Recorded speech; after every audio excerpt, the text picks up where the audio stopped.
एक middle class का लड़का क्रिकेट का भगवान बन जाता है। एक असाधारण सा बच्चा जिसे उसके क्लास के बच्चे पागल बुलाते थे, आज उसी बच्चे का नाम हर विज्ञान की किताब में लिखा जाता है। एक माली का बेटा जिसके पास 40 रुपए तक न हुआ करते थे, आज उस बंदे की टोटल नेटवर्थ 4000 करोड़ की बन जाती है।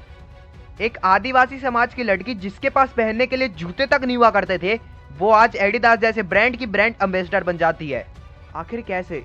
क्या उनमें कोई अदृश्य शक्ति थी? क्या वो प्रकट हुए थे या फिर मंत्र फूका तो उनके कान में किसी ने? क्या उनके पास 4 हाथ थे? नहीं ना, वो भी हमारे जैसी थी ना, उनकी जिंदगी भी हमारे जैसी थी ना। अरे भाई, मैं तो कहता हूँ उनकी जिंदगी हमसे भी ज्यादा बदतर थी, फिर भी वो इतने महान कैसे बन गए? वही रंग, वही रूप, वही शरीर, वही दिमाग, वही दिल। लेकिन पता है, इनके पास एक चीज था जो बाकियों में नहीं है, और वो है इनकी जिद। बहुत बड़े जिद्दी थे ये आसानी से हार मानने वालों में से नहीं थे, और बस सिर्फ एक यही चीज इन्हें बाकियों से बहुत आगे ले गई। इनकी जिद थी कि चाहे कुछ भी हो जाए लेकिन कामयाब जरूर होके रहेंगे। चाहे कुछ भी हो जाए लेकिन एक दिन महान जरूर बनना है। चाहे कुछ भी हो जाए, पूरी की पूरी दुनिया इधर से उधर क्यों ना हो जाए, चाहे लोग कितना ही मजाक उड़ाए, लेकिन हम नहीं रुकने वाले। चाहे कुछ भी हो जाए, लेकिन एक दिन पहाड़ की चोटी पर तो बेटा जरूर चढ़ना है। एक मिडिल क्लास का लड़का जिसका बचपन से ही सपना तो बहुत बड़ा क्रिकेटर बनने का, इसलिए उसने बचपन से ही कड़ी मेहनत शुरू कर दी। और एक दिन अचानक से उसकी किस्मत चमक गई। एक दिन उसका क्रिकेट का मैच था और उसी मैच में बहुत बड़े बड़े सेलेक्टर्स आने वाले थे। उस मैच में उसने इतनी अच्छी बैटिंग करी कि सेलेक्टर्स ने उसे डायरेक्टली इंटरनेशनल क्रिकेट में खेलने का मौका दे दिया। और उस वक्त वो सिर्फ 16 साल का ही था। बट कहते हैं ना, गरम गरम खाओगे तो मुंह जल जाएगा, और ठीक ऐसा ही उसके साथ हुआ। वो बंदा पहले इंटरनेशनल मैच में 0 रन बनाकर दूसरे बॉल पर आउट हो गया। सेलेक्टर्स को लगने लगा कि भाई बहुत बड़ी गलती कर दी हमने, और जो उसका मजाक उड़ा रहे थे वो तो अलग ही है। और उस एक मैच ने ना उसकी पूरी की पूरी जिंदगी बदल दी, और उसने समझ लिया कि अगर आगे जाना है ना तो और ज्यादा मेहनत करनी पड़ेगी। बस फिर क्या था, जिद पकड़ा और लग गया मेहनत करने में। फिर तो भाई सेंचुरीज की हाफ सेंचुरी और हाफ सेंचुरी की सेंचुरीज लगा दी, और पूरी दुनिया में सबसे ज्यादा रिकॉर्ड्स तोड़ने का रिकॉर्ड इसी बंदे के नाम है। और उनकी इसी जिद ने उन्हें क्रिकेट का भगवान बना दिया। और अब तक आप समझ ही गए होंगे कि मैं किसकी बात कर रहा हूँ। जी हाँ दोस्तों, मैं बात कर रहा हूँ सचिन तेंदुलकर की। आपके हर रास्ते, हर कदम पर आपको लाखों लोग मिलेंगे मजाक उड़ाने वाले, लाखों लोग मिलेंगे आपको डिमोटिवेट करने वाले, और उनमें से हजारों लोग तो साले अपने ही होंगे।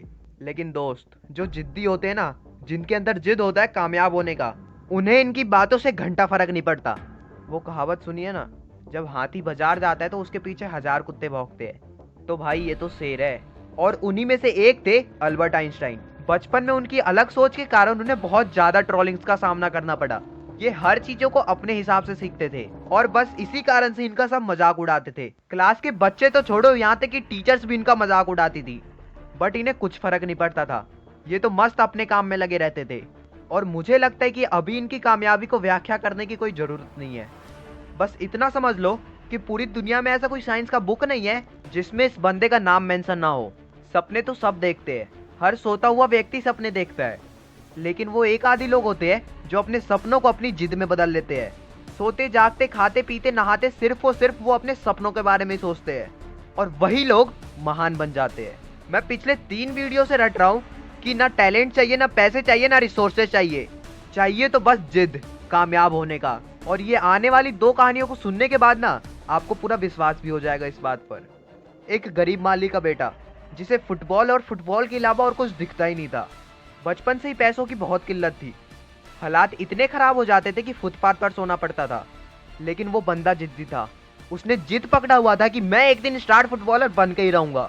मुश्किलें बहुत थी उसके लाइफ में, लेकिन उसके जिद के आगे मुश्किलों का एक भी ना चला। एक दिन ऐसा था कि उसके पास 4 रुपए तक ना हुआ करते थे, लेकिन आज उस बंदे की टोटल नेटवर्थ 4000 करोड़ रुपए की है। एक आदिवासी समाज की लड़की जिसके पास पहनने के लिए जूते भी ना हुआ करते थे, उसकी जिद थी बेस्ट रनर बनने की, और उसके इसी जिद ने उसे बेस्ट रनर बना भी दिया। और जिसके पास जूते ना हुआ करते थे, आज वो एडिडास जैसी बड़े ब्रांड की ब्रांड एम्बेसडर है। इसलिए दोस्त, अगर तेरा भी कोई सपना है तो उस सपने को अपने जिद में बदल दे। पीछा कर उस सपने का। अगर सच्चे दिल से चाहेगा, मेहनत करेगा, तो आज ना कल वो सपना तेरा जरूर पूरा होगा। बन जिद्दी अपने सपनों के लिए। मेरा भी कुछ ऐसा ही है। अभी मैं भी बहुत स्ट्रगल कर रहा हूँ। अब तक 30 वीडियो डाल चुका हूँ इस चैनल पे, लेकिन अफसोस एक भी नहीं चली। और हर वीडियो डालने से पहले यही सोचता हूँ क्या पता ये चल जाए। और बस जो ये एक लाइन है ना कि क्या पता कहीं चल जाए, बस यही चीज़ मुझे रेगुलर वीडियो डालने पर मजबूर कर देती है। और मुझे भी पूरा भरोसा है कि एक ना एक दिन मेरी वीडियो चलेगी और मेरा चैनल भी चलेगा। और मैं भी बहुत बड़ा जिद्दी हूँ। एक बात हमेशा याद रखियो कि उजाले से पहले सबसे ज़्यादा अंधेरा होता है, और जिसने उस घने अंधेरे को पार कर लिया ना, फिर तो भाई उजाला ही उजाला है। इसी तरह अगर तेरा भी कोई सपना है ना, तो भाई जिद्दी बन, पीछा कर उस सपने का। अपने आप को बोल, जिद्दी हूँ मैं, चाहे कुछ भी हो जाए मैं कामयाब जरूर होके रहूंगा। और मुझे भी पूरा भरोसा है कि तू एक ना एक दिन कामयाब जरूर होगा।